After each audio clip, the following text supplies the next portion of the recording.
Hi everybody! In today's video I'd like to recommend a romance novella that I read at the beginning of the month because it was just such a lovely, almost perfect short book.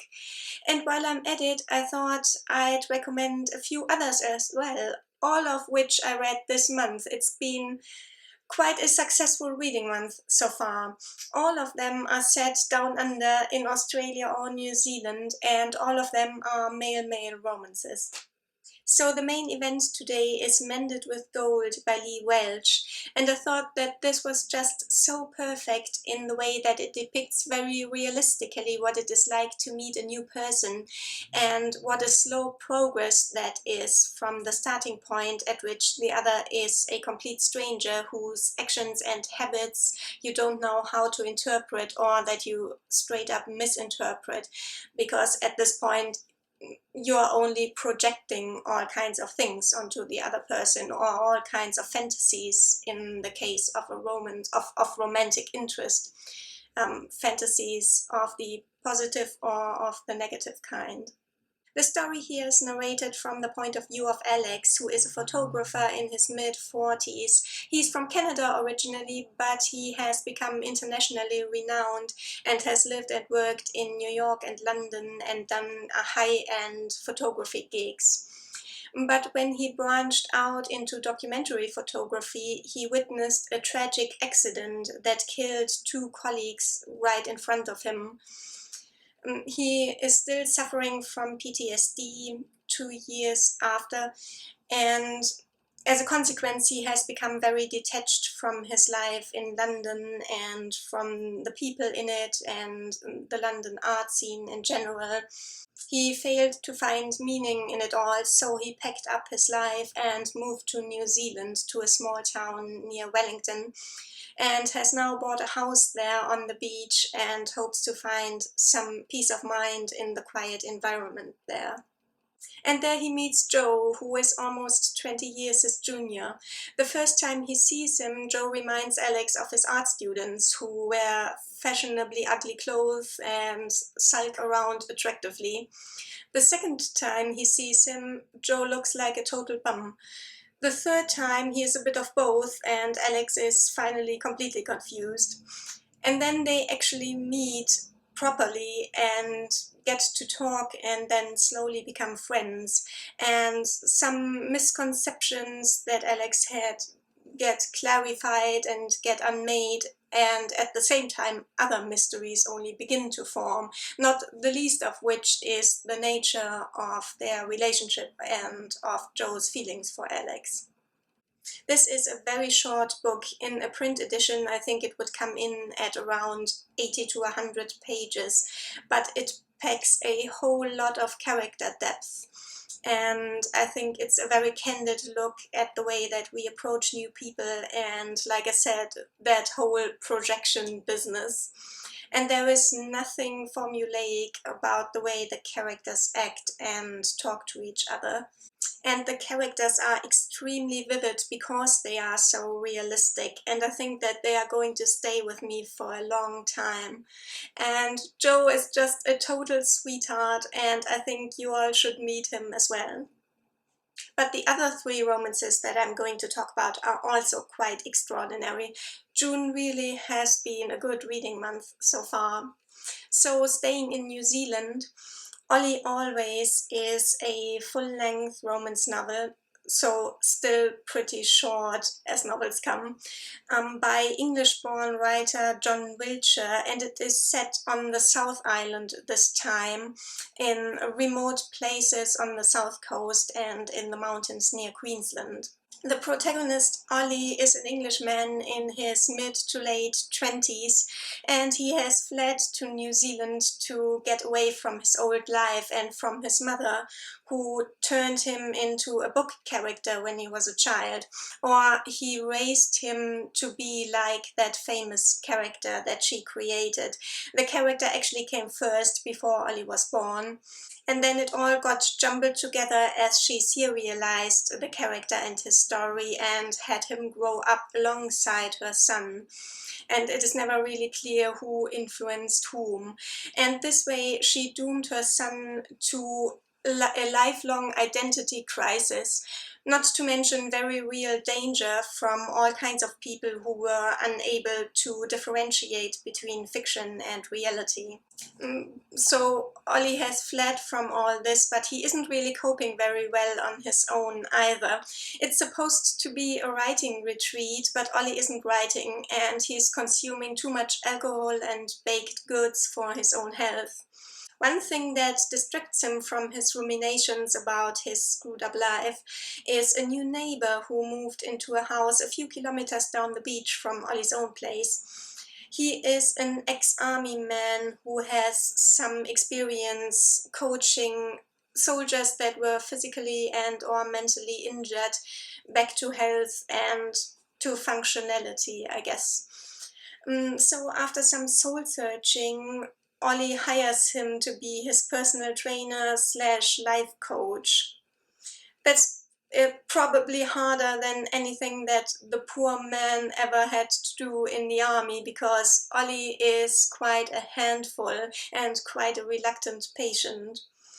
And then Ollie's mother arrives with an entourage to spend some time in a holiday home near Ollie's place, and shit hits the fan. What sets this book apart from most other contemporary romances is the writing style. The author can actually write, and he has a very distinct voice, and Ollie's character voice is very distinct.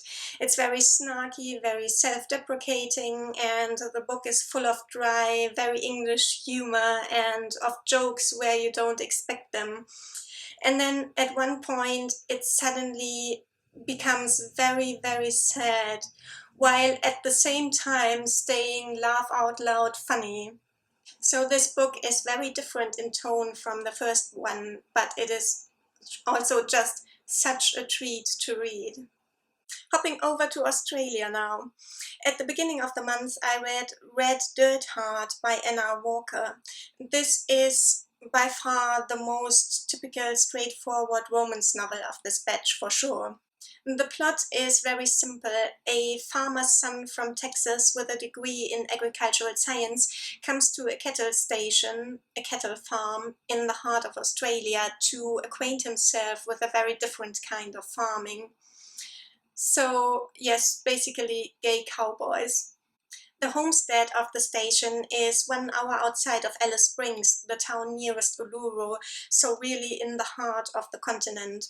And the station's owner is 25-year-old Charlie Sutton, who inherited the farm 2 years before from his father. And of course they fall in love, but it's quite complicated because Charlie is in the closet and he is afraid of being found out by his staff. He is still haunted by the ghost of his homophobic father, who used to tell him over and over again that a gay man could never run a cattle station in the Australian outback. And to be fair, in a lot of places I'm sure this would be a problem, so it's not a completely irrational fear that Charlie is carrying around with him. It gets very emotional, I cried a lot, but what really sets the story apart is the incredible setting. I don't know if you are aware of the size of these stations. I certainly wasn't. The property in this book is 10,000 square kilometers big. In reality, this wouldn't even put it into the top 10 of the biggest stations in Australia.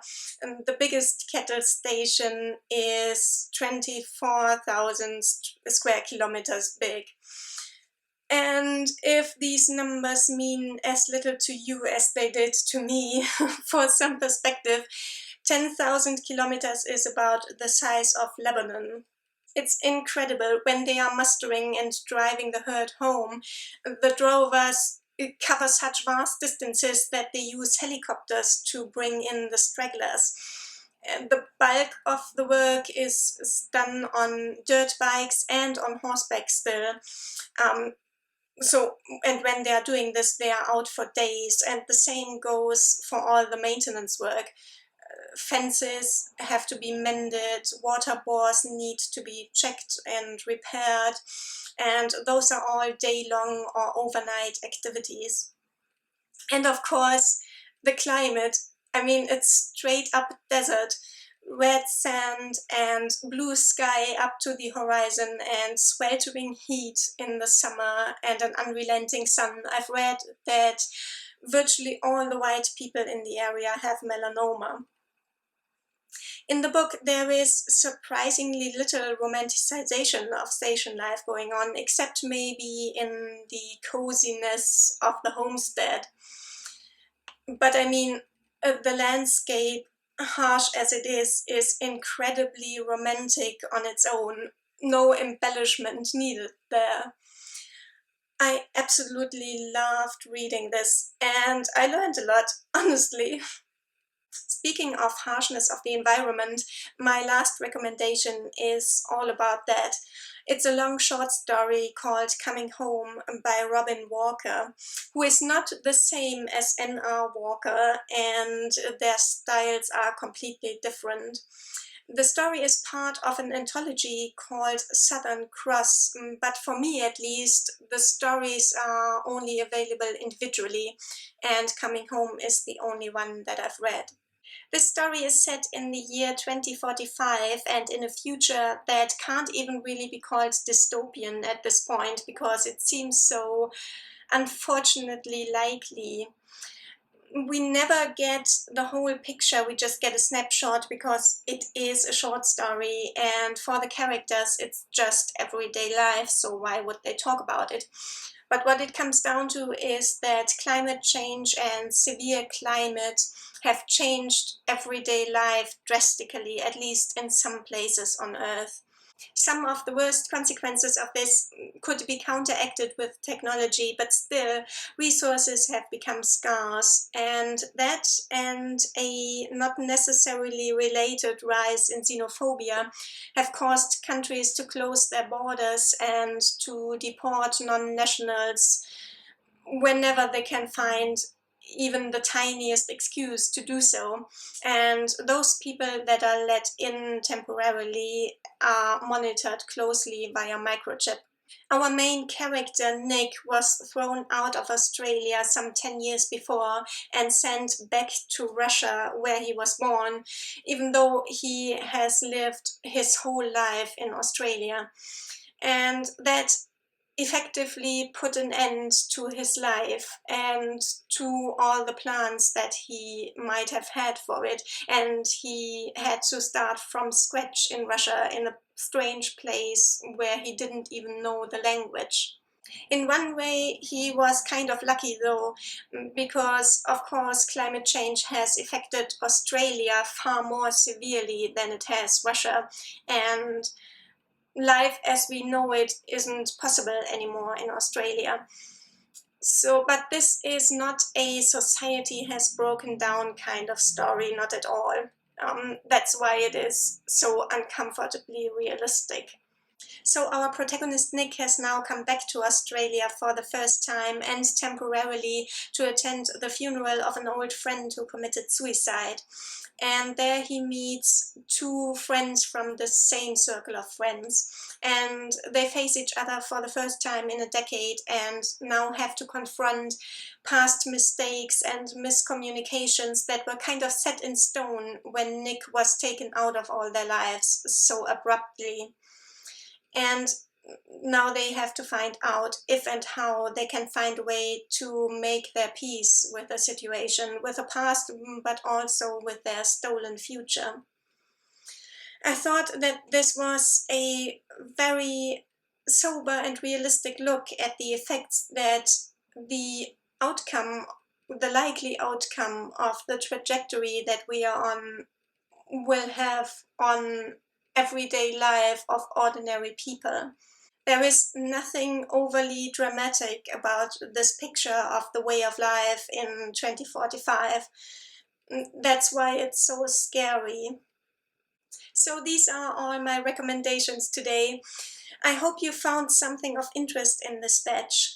Many of the titles are a bit out there, but if you've read any of them, I'd really like to hear what you thought about them, because I'm so excited about them and I'd love to talk about them.